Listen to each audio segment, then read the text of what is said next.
Hello,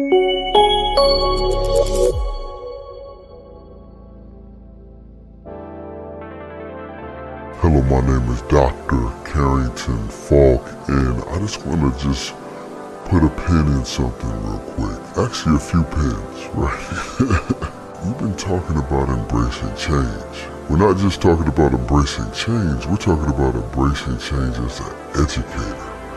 And when you are an educator and you're in education, you're gonna see a lot of times where you don't want to change, but you have to change. I haven't been in any career field that's been like that as much as education, to where you have to pivot at several different points. And we can sit here and talk about the pandemic. We could talk about the influence and injection of so much technology into education.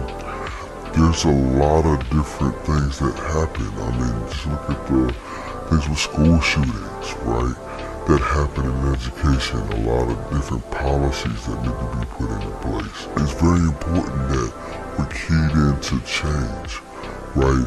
But it's not just that we're keyed in. We need to know how to deal with change. We need to know how to look at it, how to react to it, and how to move forward with the change. And that's the only way we're going to get to innovation. A lot of times you may get some educators that look at students from a numerical standpoint, as they are a number on a page. We have this data, we need to go this direction because students look like a certain data point, and it looks like they're trending that way. And that's not how students are. That's not how people are, right? There's students that could be at one level at one point and end up on another level some years later. When I speak about myself as an educator, I always tell people about the Robert Frost quote, where he quotes, "I am not a teacher, but an awakener." That's how I look at myself. I look at myself as the Mr. Miyagi of education. If you've seen the Karate Kid movies, and Mr. Miyagi is really interesting because when he was teaching and awakening, he would, remember he taught Daniel how to fight and to be defensive, offensive, just through washing the car or waxing the car. Remember that, wax on, wax off. But he was really teaching them how to block. That's really what we're doing here with students. We want to see the potential in every student. Us as educators, we need to create environments that empower students in their thinking, their doing, so they can communicate and innovate. The students, they're going to create the future of education, of course, with us. They are the future of education. So it's not something we're doing alone. We're doing it together. Okay? And so we need to have that balance of also technological and human engagement. It's really important in education that we really take use of technology, but don't let it be the only standpoint we're coming from. Humans, we have a very, very important role in education, and we have to use our stance in the way that is best. Us as humans, we have our own skills, we have our own things that we do well, right? And we do have some things over technology. Like, of course, it seems as though technology, like AI, is just creating everything. But us as humans, we just have different standpoints and tastes and things that we're creating. Like, for example, AI is using data that's already been created and done. Us as humans, we're still creating. So we can definitely create stuff that AI is not going to even have in its database.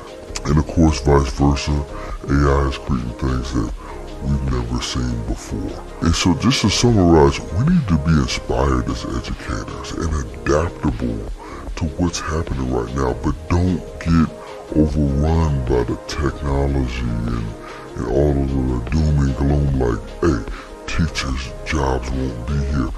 Who knows? But I tell you this, you should prepare for the job to change. The job is going to change. The job of educating and teaching, it's going to change, right? It's just, are you keyed in and asking questions about when it does change and you have to change with it? Are you asking questions about the trends that are happening in education today? But I have a resource for you today. And what it is, it's called the Thought Innovation Checklist. 10 questions for creative educational leaders. And I'm telling you, this checklist is something you can use daily in order to just check these questions off in your mind as a creative educational leader yourself. And just think about, what can I do in a situation? How can I go from my problem to my possibility? How can I go down the road to innovation? We want to just be not only continuously adaptable and going towards innovation, but we need to be able to explore. And I want you to put your explorer cap on. When you think about exploring, this is what we do. Not only as educators, but as creatives. You know, I know I'm talking into not just an educator, not just a leader, but a creative educational leader. Someone who's thinking, someone who has ideas, but not just the classroom, but outside the borders of the classroom. How can we educate us as a human race as we're in this fourth industrial revolution where technology has overtaken not only the classroom, but the workforce, our jobs, our homes, our cars, our lives, and our minds. We need to be pushing forward. We need to be creative and really pushing that in our classrooms as we facilitate creativity there. Thank you all. I'm looking forward to talking more with you soon. Blessed.